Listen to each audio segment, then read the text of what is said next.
ఇక రాజకీయ న్యాయం, సామాజిక ఆర్థిక న్యాయాల గురించి చెప్పారు. నేను ఇప్పటికే చెప్పిన రాజకీయ వాటా ఎలా ఉండబోతుంది. అయితే ఆర్థిక పరమైనటువంటి అంశాల గురించి చర్చ జరగలే. తెలంగాణ రాష్ట్రంలో మొట్టమొదటిసారిగా తెలంగాణ రాజ్యాధికార పార్టీ నేతృత్వంలో ఏర్పడబోయేటువంటి ప్రభుత్వం మొట్టమొదటి బడ్జెట్లోనే 1,00,000 కోట్ల రూపాయలు బీసీ వర్గాలకు పెట్టాలని చెప్పి వరంగల్ డిక్లరేషన్లో తీర్మానం చేసినాం. మొదటి బడ్జెట్లో 1,00,000 కోట్ల రూపాయలు బీసీలకు పెట్టడం. రెండోది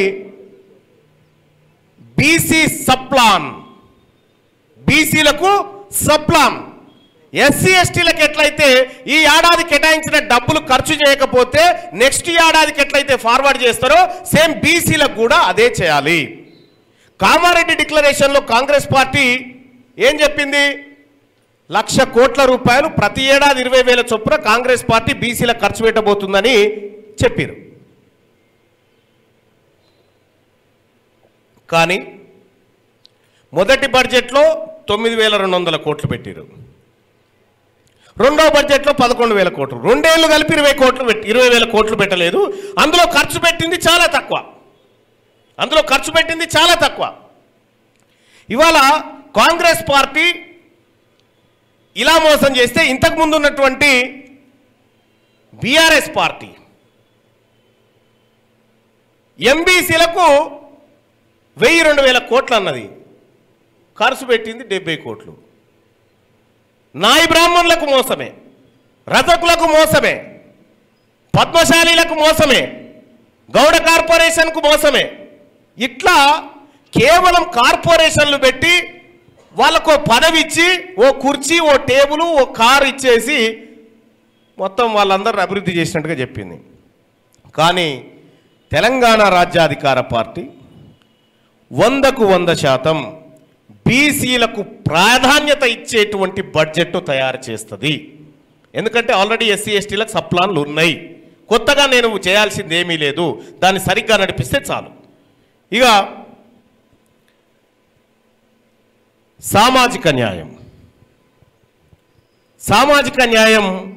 100% పాటించడానికి తెలంగాణ రాజ్యాధికార పార్టీ ఇప్పటికే నిర్ణయం తీసుకుంది. ఇక అంబేద్కర్ కాన్షీరామ్ గారి గురించి చెప్పడం జరిగింది. వాళ్ళు ఎన్నికల్లో పోటీ చేసినారు. తెలంగాణ రాజ్యాధికార పార్టీ కూడా ఎన్నికల గోదాలోకి దిగడానికే రాజకీయ పార్టీగా అవతరించింది. చాలా కాలంగా, సుదీర్ఘ కాలంగా మన రాష్ట్రంలో బీసీ సంఘాలు ఉన్నాయి తప్ప ఈ వర్గాల నుంచి ఓ రాజకీయ పార్టీ స్పష్టమైన ఆలోచనతో వచ్చినటువంటి రాజకీయ పార్టీ లేదు. ఎందుకు?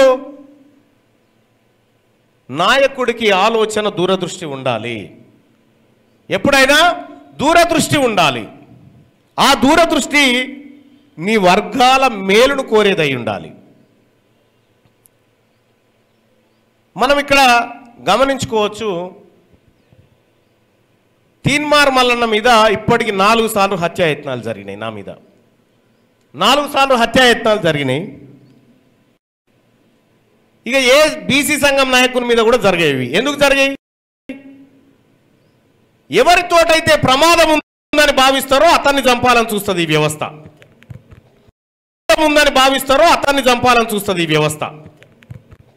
నేను రాజకీయంగా వస్తా ఉన్నా,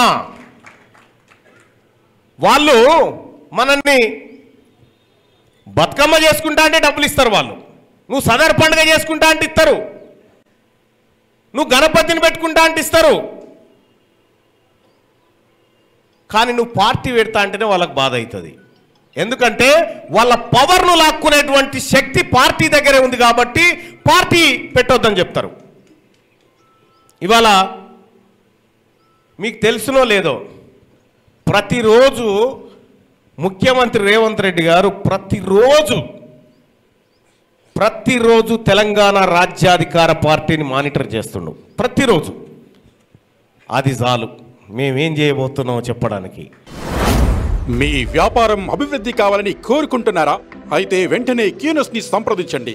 schools, colleges, banks, shops, office promotions, land promotions, political promotions, restaurant promotions, hospital promotions, పుట్టినరోజు వేడుకలు, శుభకార్యాలు, వ్యాపారాలు ఏవైనా, సందర్భం ఏదైనా ఇప్పుడే క్యూన్యూస్ ద్వారా తెలియజేయండి. మీ వ్యాపారాన్ని అభివృద్ధి చేసుకోండి.